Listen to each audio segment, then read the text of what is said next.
जोहार जोहार। जोहार जोहार झारखंड, जय हिंद। मेरा एक सवाल है कि झारखंड का सबसे बड़ा ज्वलंत मुद्दा है कि विस्थापन पलायन। रोजगार नहीं मिलता तो आदमी पलायन करता है। फैक्ट्री नहीं है, कंपनी नहीं है, तो वहाँ का काम खत्म होता है, बाहर चल जाता काम करने।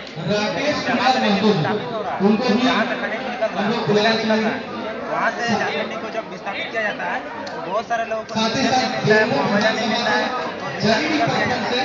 पर विस्थापित तो मिलते होते ही हैं, लेकिन ये बात भी देखा जाता है कि वो व्यक्ति जिसको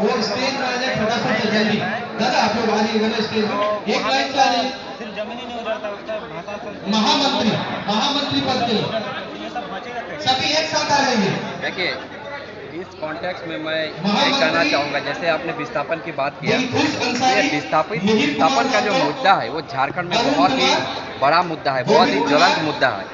क्योंकि चाहे वो माइनिंग को लीजिए, चाहे इंडस्ट्री को लीजिए, झारखंड में हमारे माइंस भी बहुत है और इंडस्ट्री भी है। क्योंकि आज हम बोकारो की धरती पर खड़े हैं, तो बोकारो की स्टील प्लांट की बात करें तो बोकारो को बने हुए आज करीब 60 साल हो गए हैं और इन 60 सालों में ऐसे बहुत सारे लोग हैं जो कि अभी भी क्या है, विस्थापित है।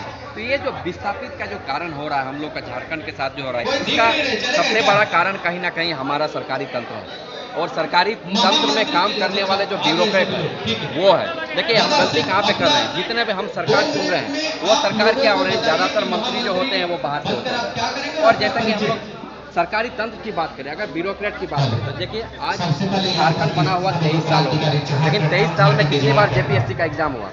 7 से 8 बार, 7 से 8 बार। एग्जैक्ट फिगर तो मैं नहीं जानता, पर 7वीं जेपीएससी मैंने भी लिखा था। तो मान लीजिए 10 साल अभी तक जेपीएससी का एग्जाम हुआ है।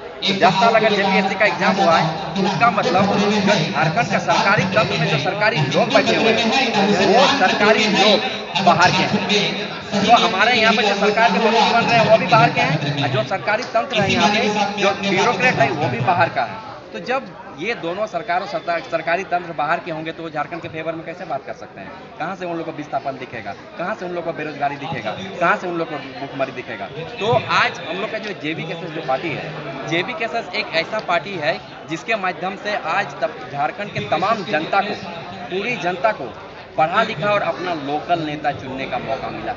तो अगर हम लोग जेबीकेएसएस के माध्यम से एक पढ़ा लिखा और लोकल, मैं बार बार बोल रहा हूँ कि पढ़ा लिखा और लोकल नेता, पढ़ा लिखा होना चाहिए और लोकल होना चाहिए। अगर पढ़ा लिखा और लोकल नेता चुनते हैं तो शायद आने वाले टाइम में हम लोग झारखंड में एक बहुत बड़ा बदलाव देख सकते हैं।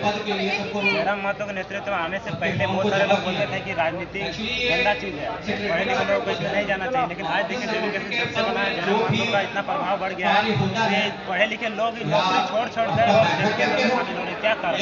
देखिए, ये विचारधारा जो टाइगर जयराम महतो की जो विचारधारा है, इसके कारण लोग उनसे जुड़ रहे हैं। जिस तरीके से उनका काम करने का तरीका, उनका जो लोगों के प्रति विचारधारा है। देखिए, झारखंड बने हुए 23 साल हो गया, लेकिन किसी ने आज तक झारखंड की पहचान के बारे में बात नहीं की थी। अगर हमारे झारखंड का पहचान ही नहीं है तो हमारा अस्तित्व क्या है? बिना अस्तित्व के हमारा कोई पहचान ही नहीं है। बिना तो अगर लोग इनसे अगर जुड़ना चाह रहे हैं, पढ़े लिखे लोग अगर जुड़ रहे हैं, तो इनका पास विचारधारा है, इनका काम करने का तरीका है, इनका आइडियोलॉजी है, जिससे ज़्यादा से ज़्यादा लोग झारखंड, खास करके युवा लोग।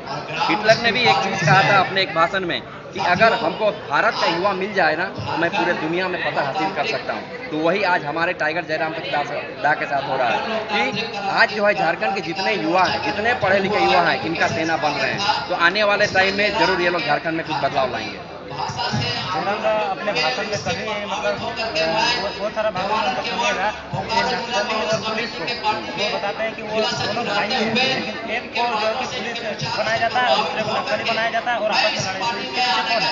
ये सवाल आपने बहुत ही उम्दा सवाल पूछा है आज आपने से मेरे से। देखिए, एक जो पुलिसकर्मी है वो हमारे ही घर का बेटा है और एक जो नक्सली है वो भी हमारे ही घर का बेटा है।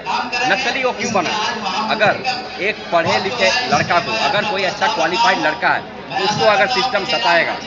देखिए, यहाँ पे आजकल क्या हो रहा है कि आज के पास जिसके पास क्वालिफिकेशन है, जिसके पास डिग्री है, जिसके पास काबिलियत है, वो नौकरी नहीं मिल रहा है। जो नेता का बेटा है, जिसके पास मतलब उसका क्या है, जिसके पास मतलब उसका पुशअप है, जिसके पास मतलब पहुंच है, जिसके पास अप्रोच है, वही बन रहा है। तो कहीं ना कहीं जो यहाँ के पढ़े लिखे लोग हैं इस सरकारी तंत्र के द्वारा क्या किए जा रहे हैं, सताए जा रहे हैं। और जब सरकारी तंत्र द्वारा पूरे रूप से वो लोग मजबूर हो जाते हैं तब उन लोगों के पास एक ही रास्ता रहता है, हथियार उठाने का।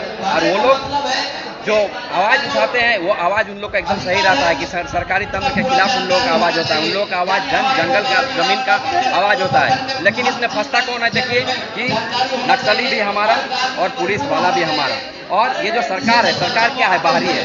तो सरकार कार्रवाई करती है नक्सलियों पे, तो जब नक्सलियों और पुलिस वालों का भिड़ंत होता है तो मरते हमारे लोग हैं। चाहे वो नक्सली मर रहा है तो भी वो हमारा लोग है, और चाहे हमारा अगर पुलिस वाला मर रहा है तो भी वो कहीं ना कहीं हमारा ही बेटा है। जयराम साहब बहुत सारे भाषण में ये ऐलान कर चुके हैं कि अगर हमारी सरकार आ गई तो हम किसानों के लिए खेत की तादाद में बैठ किसानों के लिए नीति बनाएंगे, जितने भी नक्सली उनके हाथ से हथियार छीन कर हाथ का डंडा पकड़ाएंगे। एकदम बहुत सही है, ये होना भी चाहिए। देखिए अगर आप किसानों की बात करते हैं तो मैं आपका ध्यान एक चीज़ पे लेना चाहूँगा कि जो हमारा भारत देश है, भारत देश का जो पहला और सबसे बड़ा नदी घाटी परियोजना बना, जो कि दामोदर घाटी नदी घाटी परियोजना है, वो भारत का सबसे पहला और सबसे बड़ा नदी घाटी परियोजना हमारे झारखंड में बना।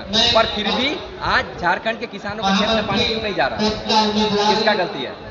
पूरे सिस्टम का गलती है। कहीं ना कहीं हम लोगों ने बाहरी लोगों को बैठा रखा है, जिसके कारण ये पूरा सिस्टम का पानी भी कहाँ जा रहा है? दूसरे राज्यों में जा रहा है, बोकारो राज्य में जा रहा है, बिजली भी, और हमारे खेतों में नहीं पहुँच रहा है। हमारे खेतों में छोड़िए, हमारे घर में पीने के लिए भी पानी नहीं पहुँच रहा है। और बहुत देश से जो नदी घाटी परियोजना होता है, उसका उद्देश्य ही होता है कि उस राज्य के लोगों के लिए हम लोग क्या करें, उस राज्य के लोगों के खेतों में पानी पहुँचाएं और घर में पानी पहुँचाएं। बट ये दुखद बात है कि न हमारे खेत में पानी पहुँच रहा है, न हमारे घर में पानी पहुँच रहा है। एक सवाल हम किसी का नाम नहीं पूछेंगे, कैसा मतलब प्रत्याशी देना चाहिए जिससे मतलब जनता? देखिए ये तो पूरे जनता पे डिपेंड करती है, पर अगर आप लोग टाइगर जयराम की आइडियोलॉजी को फॉलो करें तो ऐसा प्रत्याशी होना चाहिए जो पढ़ा लिखा हो, लोकल हो, ठेठ देहाती हो, ठेठ झारखंडी हो और झारखंड की बात करे, ऐसा प्रत्याशी होना चाहिए। बहुत बहुत धन्यवाद।